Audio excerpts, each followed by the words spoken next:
What a round of applause for Miss Shannon.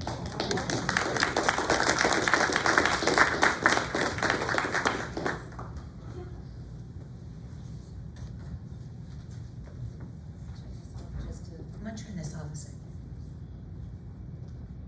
I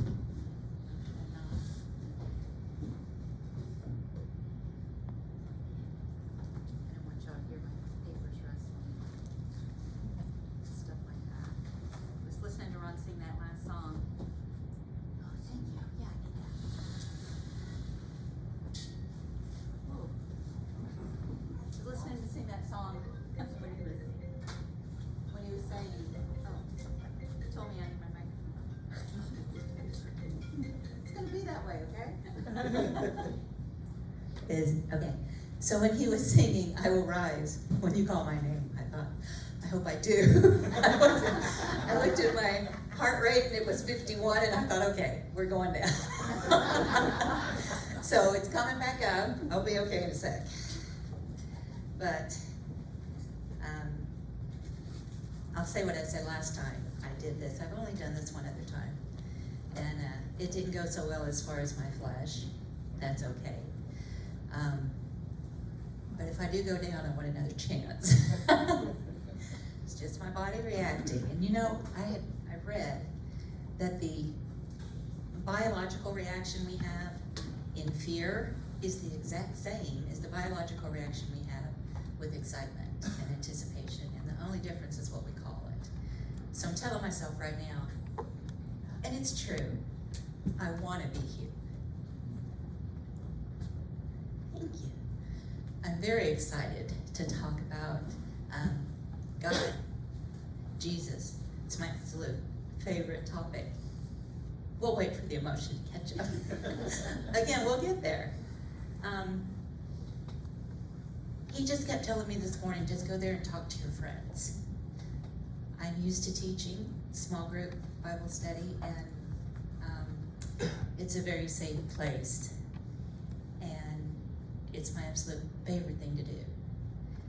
So I know that this has got to be a little step up to think that I can maybe encourage more people. So I am grateful for the opportunity. I brought a rock. This rock, it's one of those kindness rocks, you know, that people will paint and set out for you to find for words of encouragement and things like that. And this is the first one I ever found. And I brought it because you can't see it now. It's worn off. I've had this for years. 2017, I think, is when I found it. And some little girl made it. She wrote her name on the back. And she used glitter and glue to write hope across the face of it. And that's what I want to talk about. I don't look hopeful. But that's okay. Ignore the body, right?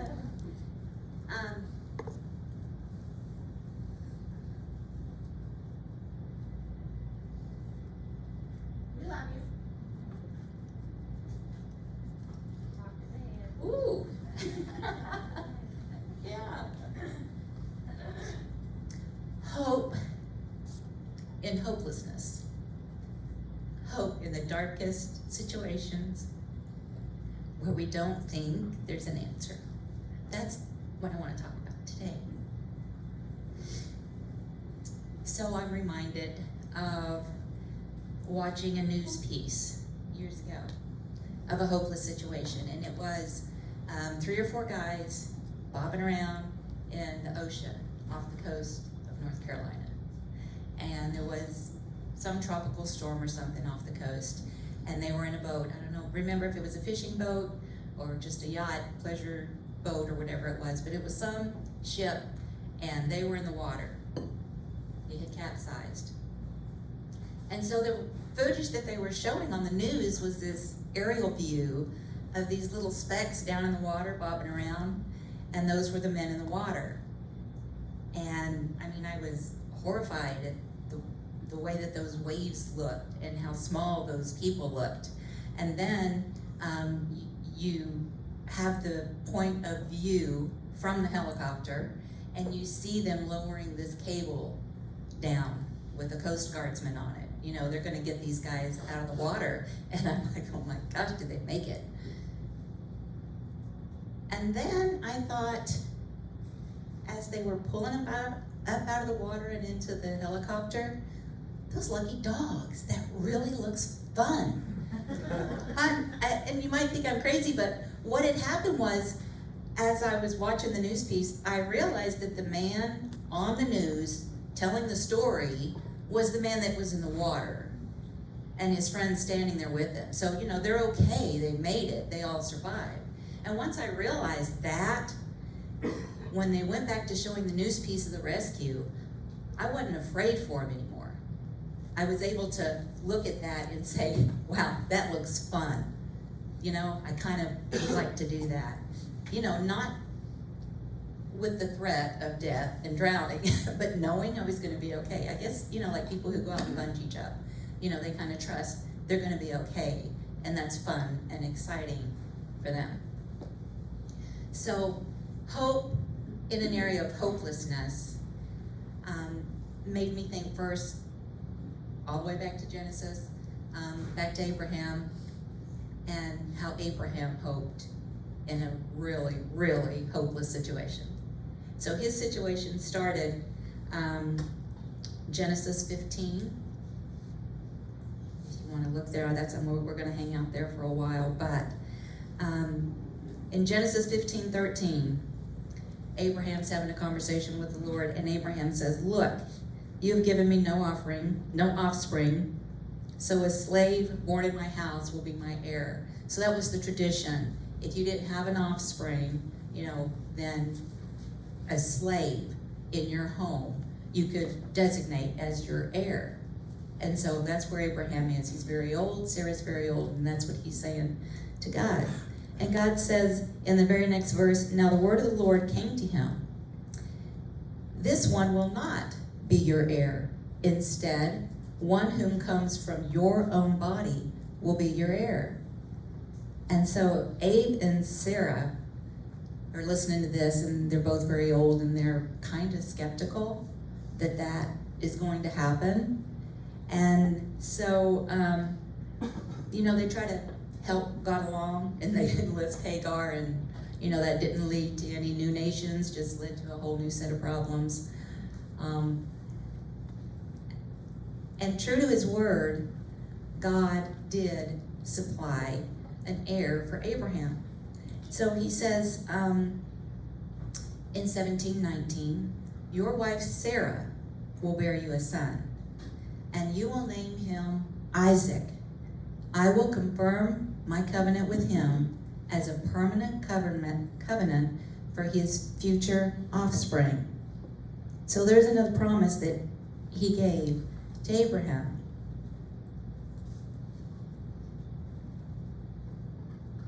So they're trusting that.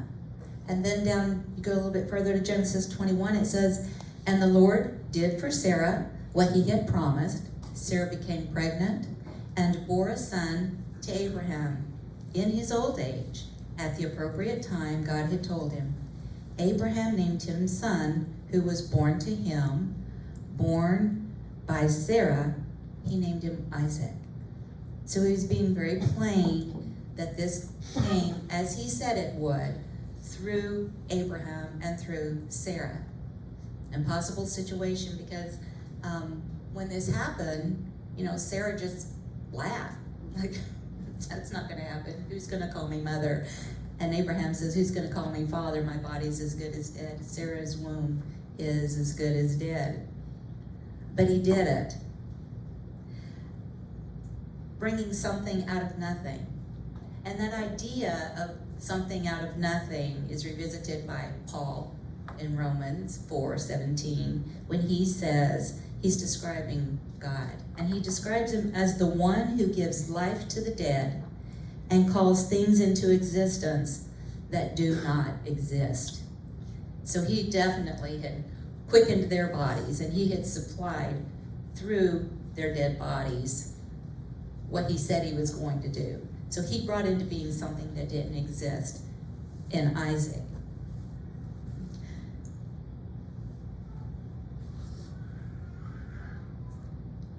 I kind of feel like, just like when we know how the story ends, it takes some of the fear out of it, and we're able to actually see maybe even the blessing in the rescue as it's happening, able to, not miss the beauty of what's happening at that moment. When we're just so afraid and we're just looking at the waves and we're just, terrified of the helicopter and thinking, I'm gonna die, I'm gonna die, I'm gonna die. But when you know the end and you know that you get to take that fun ride and you get to go in the helicopter and you're gonna, be on the news and tell everybody what happened to you, you've got this great story for the rest of your life. It takes some of the fear out of it and your perspective changes, and it's a little easier to have that hope. And Abraham was able to do that because of the promises that God had given to him. And not that just that God gave them to him, but Abraham believed them. He trusted it, and he was able to lean on those promises. And so once he realized, yeah, God gave me that promise, it's gonna happen, then he's less, and a person is less likely the next time an impossible looking situation comes along, we're less likely to be hopeless, because now we have a future. We see, okay, he came through, he promised he would, and he did what he was going to say. He did what he said he was going to do. So Abraham had another situation come along to be a good example for this, right? Whenever God said, okay, so now I want you to take Isaac and I want you to kill him, offer him as a sacrifice. The next thing he's telling him to do. And so you can imagine that Abraham would have been like, what? This is what you promised me. This is a gift you gave me. You're going off the plan sheet. This is not supposed to happen. What do you mean, kill him? But you promised. I think that's when Abraham was able to, shoulders down, relax a little bit. You promised. And he now knows this history of God keeping promises. He's seen him do it. So he's remembering, okay, what did he promise? That back in Genesis 17:9, God said, your wife Sarah will bear you a son. You will name him Isaac. I will confirm my covenant with him as a permanent covenant for his future offspring. Abraham's kind of like, well, you can't have offspring if he's dead. You promised it's going to be through him, his offspring. I'm taking you at your word. This is where the rubber meets the road. And I think that, just like whenever I recognized, hey, the guys make it, they're okay. I don't have to worry about them now. I can enjoy the rescue. I think that Abraham, it's not the way I was taught this, but this is kind of how I see it. I see Abraham as now saying, wow, let's see what he's going to do. Because I know Isaac is going to have kids. This is going to continue. My heirs are going to continue. God had also promised, I didn't read that, but the rest of the promise that he gave him was that the world would be blessed through his seed. That seed being Christ was going to come through this lineage. So Isaac was the very first piece in that after Abraham. So Abraham knows this is going to happen. He's so confident that this is going to happen that whenever he goes and he takes two servants, a donkey, his son, and they're getting ready to go up on the mountain to kill his son, to offer this sacrifice. And he's got the wood, and he takes the boy, and we're going, and he says to the servant, you guys stay here. We're going to go up on the mountain and worship God. And then we will be back. We will be back. If that doesn't show the confidence in the promise, he knows what he's going up there to do. And he doesn't know how God's going to intervene. He doesn't know what helicopter's coming, but he knows that the rescue happens and that he makes it. So there again, we know the end of the story. And having God's promises and knowing the end of the story, it just gives you a confidence.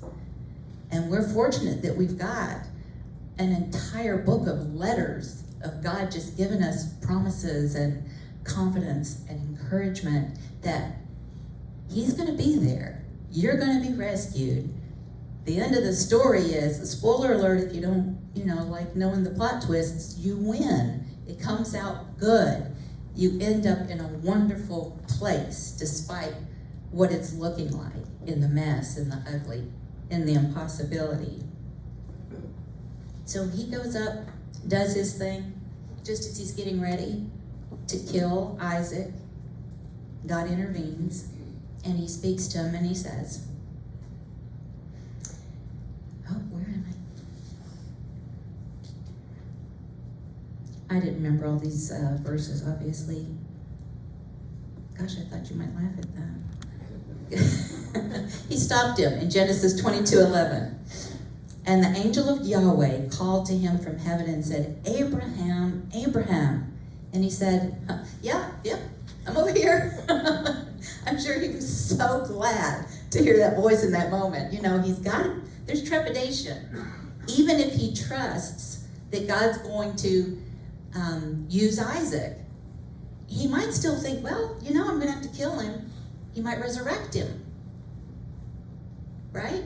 Or I'm going to kill him and he's just going to jump back up off of here. Who knows? Something astounding is going to happen, but there was still that trepidation of the unknown. So he's got that excitement, fear line going on, which I think we all deal with in unknown situations, in scary, different situations. When we look at it and we think, okay, here's a real stumper, there's not an answer here. I'm not coming out of this. I don't have the money to deal with this. No doctor can fix my health. There's this problem. My family is just crazy. They're beyond help. We can't talk to them.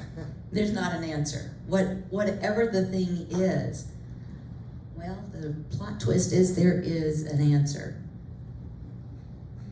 Because he promised us answers. He promised us. And I think that is important to know, what did he promise us? What does he promise us over and over in his word? It's not an absence of trouble, right? It's not that you're not going to have to deal with things. It's not that you're not going to have illness and brokenness in your body. The promise is that you're going to have joy, peace, love, and abundant life with Christ. Amen. That's the promise, and those are the promises that always come through. So don't hear me saying that I'm about to lose my house, the bank's going to repossess my house, and I'm saying God won't let that happen. It might happen. I'm saying that's not the end of the story. That's not the plot twist.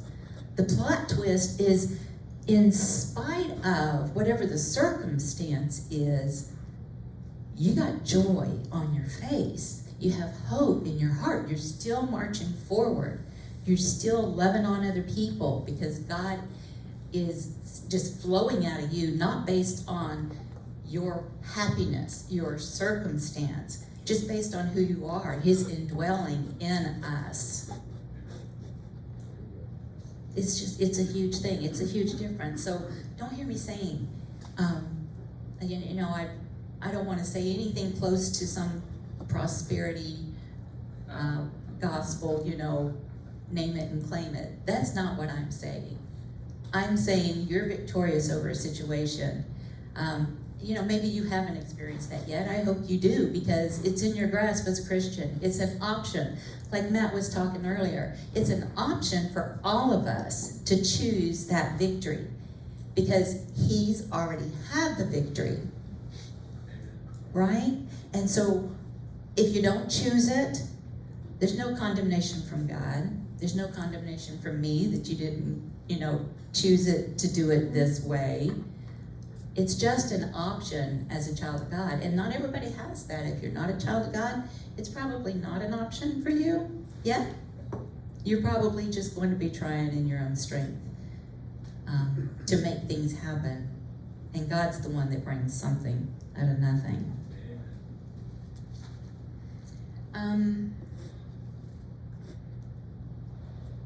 the example of Abraham and Isaac and hoping against hope. I know that happened a long, long time ago, so I thought, okay, let's use a more modern day example.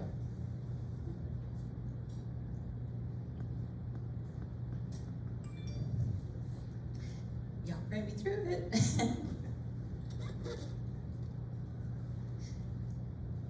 I was given the opportunity to hope against hope.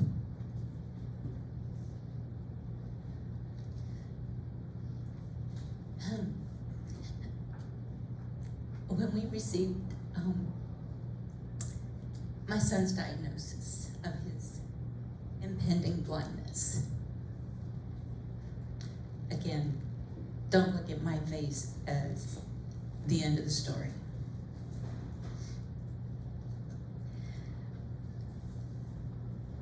But years ago,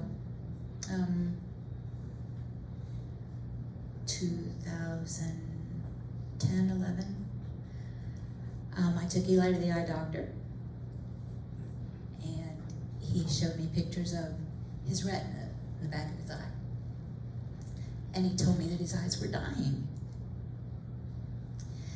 And I'm pretty pragmatic and, kind of bolstered myself up and held back my emotions for the time being. And I said, okay, how do we treat this? And he said, well, I don't treat this. And so I said, okay, what kind of specialist do we need? Who does treat it? Give me their name and number, I'll make an appointment. And he actually took me by the shoulders and he squared me up and he looked me in the eye and he said, you don't understand me. And I didn't. He was Indian. But he said, I'm saying there is no treatment for this. Nobody treats this. This ends in blindness. Well, that was a shock. And I'm going to skip a lot of details and fast forward to my point of the story. But if you ever want to talk about all that entails and that entire journey, there's a lot of facets and theaters there of circumstances in which we were allowed to live out our faith in God that I would love to tell you about and talk about. So if you ever want to do that, look me up. But at that time, I found myself after 3 days of not saying a word, not talking to anyone, not leaving my room. I didn't even tell Ron what the doctor said. He wasn't with me that day. It was just me and Eli. And so for 3 days I didn't say anything because I thought if I don't say it, it's not really happening. That was one of my first ways of coping. But during those 3 days, you guys who knew that I had been to the eye doctor was calling and saying, what's going on? What's happening? And I was ignoring you all. But then I eventually found myself at Rusty's house, bless his heart, and another family, and I just fell apart on them. And I'm grateful for that they were there for me. But anyway, I found myself at Rusty's house. And I was distraught over the fact that I was going to have to tell Eli his diagnosis and his prognosis. Because the doctor had asked Eli to leave the room before he told me all this. So he doesn't know this. And I told Rusty that it was important to me that I not give this information to my son in a defeated way, that he knew that there was hope in this situation. I had decided that I was not going to tell Eli this information until I could tell him without this emotion, without my body making the situation appear worse, right? Right. So I had decided I wasn't going to do that. And I remember Rusty looking at me and he goes, "Oh, that'll never happen." I mean, I was falling apart in front of him right then, and he knows, as you all now know, I'm a crier. So he's like, "That's not gonna happen." At the time, Eli was in a charter school, so no school bus. I was his transportation twice a day to and from school.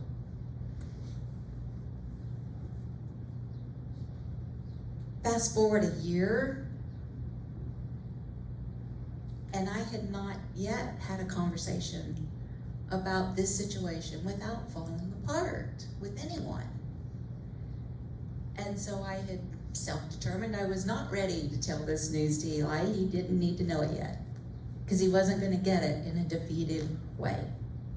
So it had been a year, and I still hadn't told him. So one day I'm driving to school to pick up Eli, and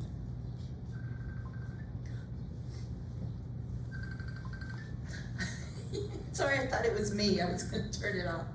So I'm driving to school to pick up Eli, and Sarah Bareilles, how do you say her last name, decided to release this song, Brave. Y'all familiar with this song? Let me just tell you the lyric of it. Say what you want to say and let the words fall out. I want to see you be brave. Well, it was a new song, and so they played it a lot. So I would be every day in April when the song was released, every day on one of the legs of my trip to and from school, I heard this song. And you know what I'd do? I'd turn it up. I'd sing. I would just cry. I had a love-hate relationship with that song. But I knew God was saying, but here. And there were some circumstances beginning to change with his vision, and he needed to know.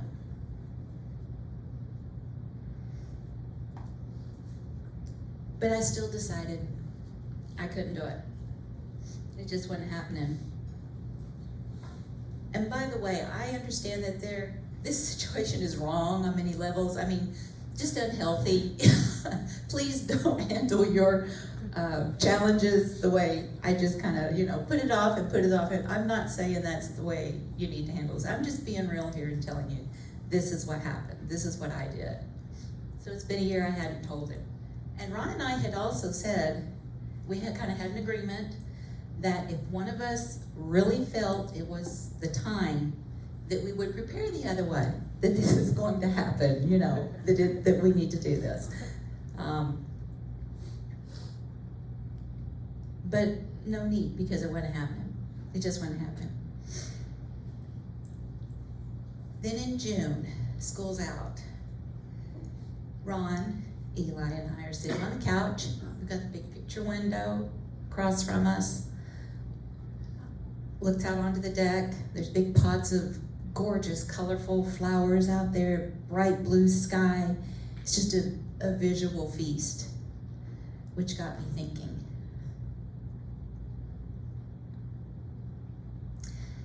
And I heard in my head, tell him. And I immediately said, no. Clenched jaw. And I heard, tell him. It was a physical reaction. Viscerally, my heart was beating out of my chest. I was sweating. There was no way I was going to open my mouth, because I know my emotion, and I did not want to do that. This wasn't the time. Tell him that this isn't the time. I have no idea what to say. I haven't planned it. No, tell him. I haven't warned Ron. I can't just blindside him like that. Tell him. No, I can't. And as I braced for another tell him, I heard, Just open your mouth. Just open your mouth.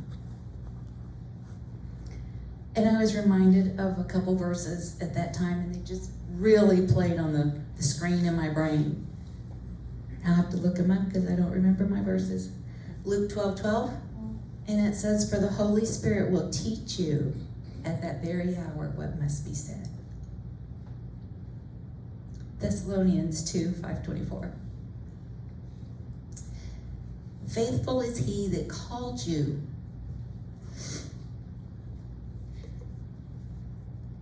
who will also do it."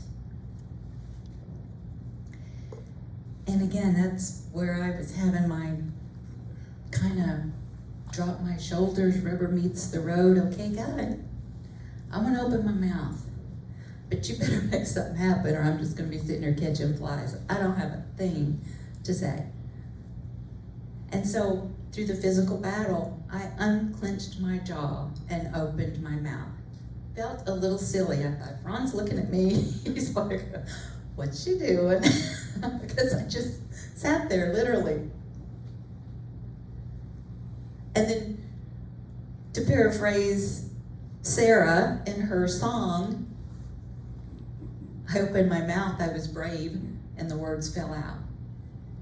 God told Eli what he needed to know. He told him about his diagnosis and about his prognosis, and most importantly, about his hope, about the future that he had promised for him, which was a future of abundant life and joy. The end of Eli's story is a great one, whether or not he sees. Because another thing that God was showing me, and I'm telling this out of order, so I gotta find my verses that I wanted to share.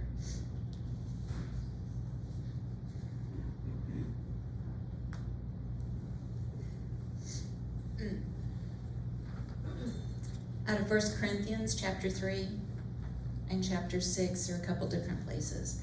But in those verses, he's reassuring me that no matter what else my body is, broken, blind, sick, old, whatever else it is his dwelling place.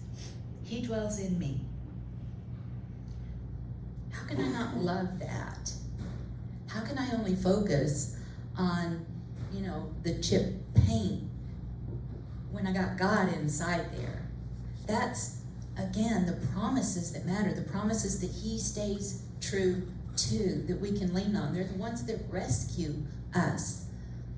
It's not promises about changing the circumstances. We've all got circumstances, and all our circumstances are just the stage on which we get to play out our relationship with Christ. We get to live out our faith. And we've all got different stages and different play sets going on at different times. But the reality of life, the life that matters, is that relationship with God and living out that hope that he gives us whenever the play's a tragedy. It has a happy ending. That's what he tells us. So some of the verses that he continues to remind me about the positive at the end of the story, no matter what the circumstances are, was 2 Corinthians 12:8-10. These are just verses that I just ruminated on through this particular challenge. So maybe they'll help you if you're in a place that seems hopeless.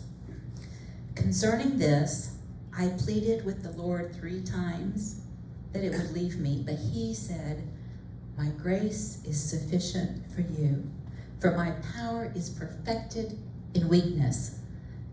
So I take pleasure in weakness, insults, hardships, persecution, difficulties, for the sake of Christ. For when I am weak, I am strong." 2 Timothy 1:7. For God has not given us a spirit of fear, but one of power, love, and sound judgment. Hebrews 13:5, let your conversation be without covetousness, and be content with such things as you have. For he hath said, I will never leave thee, nor forsake thee, so that we may boldly say, the Lord is my helper. I will not fear what can man do to me. What circumstances can change his promises? Nothing can change those promises. I didn't tell you. Well,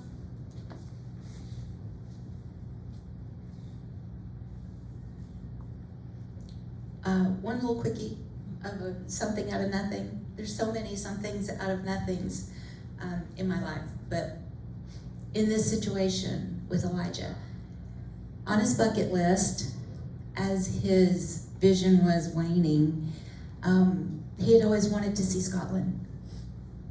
Loved Scotland. He loved anything Celtic. He's a big reader, and that's where he hung out. He loved King Arthur and the dragons and the Green Isles of Scotland. He wanted to go to Scotland, and so we had begun saving to make that happen for Elijah. And then there came a situation where that did not look likely to happen, because his vision was decreasing faster than our savings was increasing. And we had a timeline. That window was closing. They had told me a timeline for him to be totally blind. And it was getting close. So as I'm getting ready to say, okay, this ain't happening, it's just not gonna happen, we began receiving money and support from Leavener, from people who would walk up and put money in our mailbox. And then anonymously, some people would walk up and hand us a check and say, I want to make this happen for Eli. I mean, you talk about humility. Something out of nothing. He didn't do it the way we thought.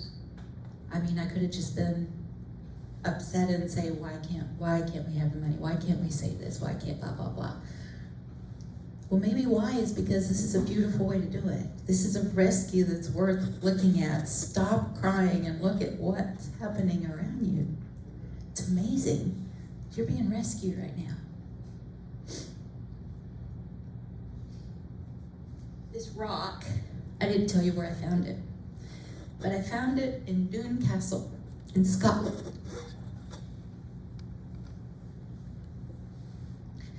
And we were in the great throne room, and I walked up by where the throne would have been in that room. And this building, it's built in the 1300s, and it's just, rubble walls with crevices. And this rock was hidden in that wall. And I just saw the glittering hope. And it was the hope of that trip, the hope of God's promises, is way bigger than the threat of any eye disease or death or broken relationship, whatever heartache. Amen. So I just want you to be encouraged in your situation. And I know I don't look like I'm a happy person, but I am very happy in this situation, and the way that God has handled it and the way that God's used it. I like to use the wall. So I was looking this morning thinking, what goes, and first was the Clash, because I didn't think I was going to make it up here at all. And the battle, right, takes place in your mind, and that's certainly going on. It's definitely going on, the Clash. The one that I want to leave you with is Prince on tour. Amen. Whatever's going on, the Prince, King of Kings, he's on tour, and he's walking right in the middle of your junk, because that's where he shines in hopelessness. Thank you. Woo!